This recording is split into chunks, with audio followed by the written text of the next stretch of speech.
David Cushley, thank you very much for joining us. A point there in the end, thanks to a goal from you later on. What did you make of tonight's game? It was tough game. You know what you're getting when you come here to Solitude. We're always getting a tough game, but we played our boys. We dug in and with a few chances, and we could have come away with something a wee bit better. But they had also a couple of great chances and nearly made a couple of great saves. It was a good game. And obviously, David, for you, probably personally this year, you haven't played as many games as you would have liked, but tonight was maybe just a wee reminder to the manager, now going into Saturday, and then of course the playoffs, that David Cushley's still capable of popping up with the winners and equalisers. Yeah, I'm always working hard. I'm always available.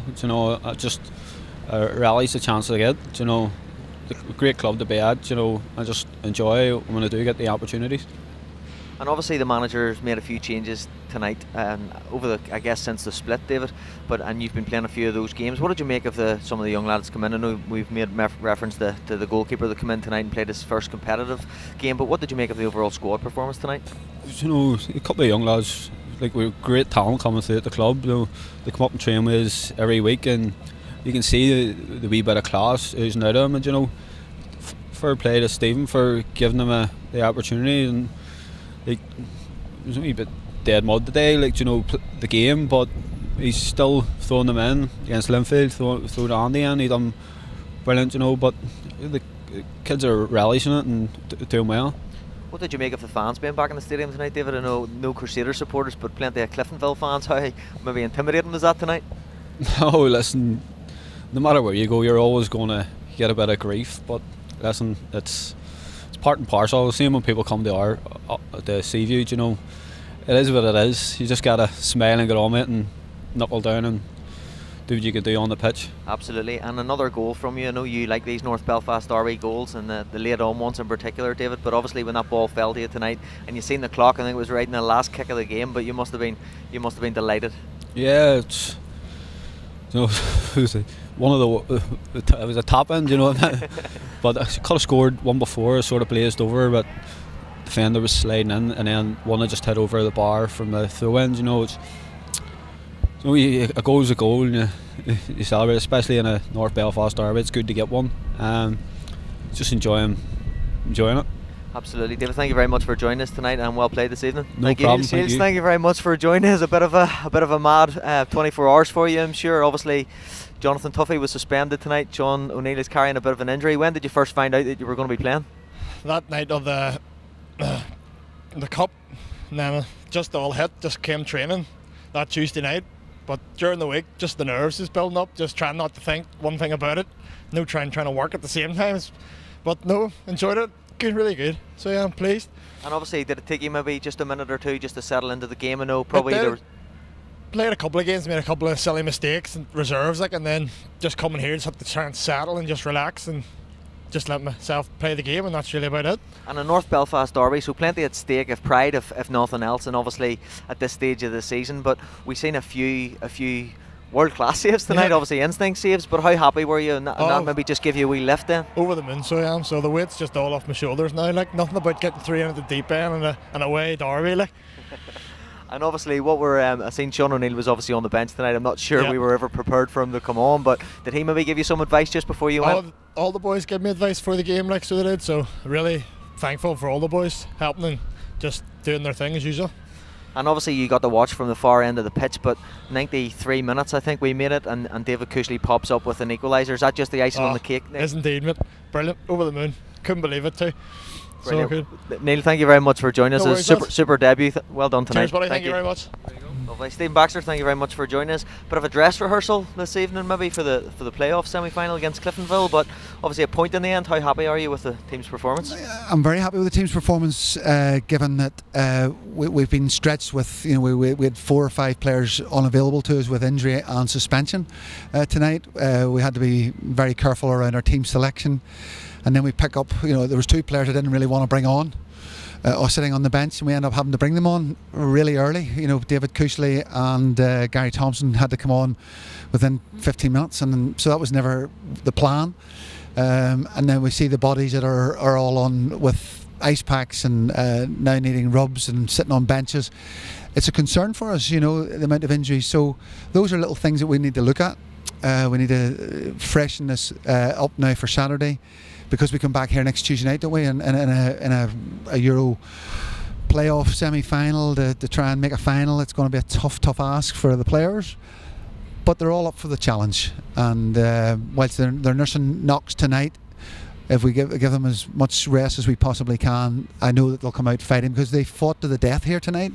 You know, they made a couple of big chances to score. We missed them, and Neil makes a brilliant save to keep us in the game, and we get ourselves up the pitch with another quality ball into the box, and we get the goal that we deserved. So we'll be pleased with our point, and now we'll just get ourselves dusted down, get another game out of the way on Saturday at the Oval, and get ready to play this match next Tuesday night. In some ways, it's probably been the story of the season so far, with the bodies going off and the knocks, and I guess no more maybe than, as you touched on, Neil Shields having to come into the side tonight. You know, we just spoke to him a few minutes ago, and he said by his own admission it took him a minute or two just to calm the nerves, but he must have been happy with his first. He was excellent, absolutely excellent. He caught things. He kicked well. There was a real stunning. He got a round of applause from his teammates, which says a lot for him. And I thought he acquitted himself really, really well here tonight. I'm thrilled for him, because it is a daunting thing to come into a match of this size and quality in a big stadium. And it's the first time you've ever done it. So pleased for him. And as I say, we go away with a point, which we fully deserved, and we'll now concentrate on other things, because we have to get ourselves fully focused for what's ahead of us. Are we changing the shape tonight, Stephen? Obviously 5 at the back, and the 3 centre halves were super, as to with the wing backs, but you must have been pleased with that, maybe that you can just tinker with that, and the boys can adapt to that, and as you say, come to Solitude and get a point. Yeah, I think it was just important, because sometimes when we took in the injuries that we had, the players like Aidan Wilson unavailable to us, and Philip Lowry unavailable to us, Sean O'Neill carrying a shoulder injury, Johnny Tuffy not available to us, Jordan Forsyth not available to us for selection.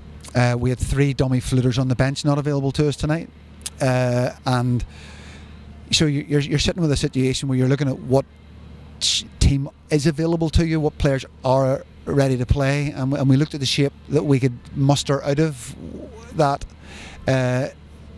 the group of people that we were left with, because we were down to something like 16, 15, because we had to bring 2 of our very young players into the team. We had Andy Clark in the team. We were down to about 14 players, and we had to just get the shape that would best suit us tonight to play, with Rodney fit to play, and BJ and Daniel, and I thought they were outstanding. I thought Daniel's performance and Rodney's performance were super. Daniel's just getting better and better with every game. I just see him playing for us. It's just great to see him doing so well. So lots of things that go through your mind around tonight's game, but as I say, in many ways it was never going to change the position of what we were doing. Saturday is now completely meaningless, so you have to really think what's best for you. What you have to put your best foot forward at the right time. So we'll have to really think through what's going to happen the next few days. And with that in mind, Stephen, is it maybe just one eye using these post-split games? I know you're probably not overly happy in terms of the points accumulated over the split, but you will be happy with many of the performances. We spoke about the Linfield game, the Larne game. Tonight's another example of that. How important is nights like tonight maybe for next season, and just getting to look at the players in different positions and maybe having to throw them in where normally if you were maybe coming and fighting in these league positions you wouldn't be able to do that? I think I said on radio and various to yourself over the last few weeks that it's not often you get the chance to blood some of these players, to look at Andy Clark and to look at Jack and to look at Thomas Burns and see if they're capable of playing at this level of the game. You don't often get that opportunity, because the post-split games, really in your league position, you were never going to improve it. And we had Irish Cup 2 games, possibly 3 games sandwiched in there, which were really important, and we were superb in the Irish Cup. And as you know, we should have been in that final, but that's another story. And So you have to prioritise when your squad is as it is, with the amount of games that you're playing in such a short a window. You must prioritise. You know that if you had thrown out your very best team in the post-split game and then lost the Irish Cup game because they were all knackered and they couldn't play, you wouldn't have been forgiven for it. So you have to be wise in your assumption of what's going on in front of you, and think, if those games aren't going to do anything for you, try and think about when's the right time to play. So weigh it all up, work it out, and get the opportunity to blood some of these kids that need to play, and let us see what they're capable of for their long-term futures also. And an equaliser, and then I think we make it the 93rd minute tonight. David Cushley pops up, as he's often done. Is that maybe just another example, Stephen, of the character within the dressing room? I know we spoke to Sean O'Neill a number of months back, and maybe when things weren't going well, and what he said to us was, don't underestimate the character, because it's here in this club. And is that maybe just another example of tonight, where, as you said, maybe not a lot to play for, but they still pop up in the last kick of the game and salvage that point? Well, you know, we've talked a little bit about team selection and people available to you, and people getting their chance and all of that sort of stuff. Gavin White was 17 years old when we threw him into the first team. Stuart Dallas was never heard of when we threw him into our first team. These type of players are blooded and given their opportunity and become superstars. So we believe in them. We have to nurture them, push them. But the drive that will always come from a Crusaders first team, and I often said, no matter what 11 we put out, with the red and black stripe on their shirt and with that Crusaders badge on the top of their breast, they will go out and play with everything that they have on their body. And if they win, lose or draw, I don't really care, as long as they play with a passion and a desire that replicates our football club. That is all I ever ask of them. So the win, lose or draw situation is sometimes irrelevant. It's the manner of their performance, and what I can look them in the eye afterwards and say, "You've done your job. You've done your job. You were magnificent. You weren't." But by the same token, if they're not doing their job and they're not giving me a Crusaders performance, then we have to ask the questions whether they're going to be good enough to play at this level of the game. Stephen, thank you very much for joining us. All the very best for the rest of the season. Thank you.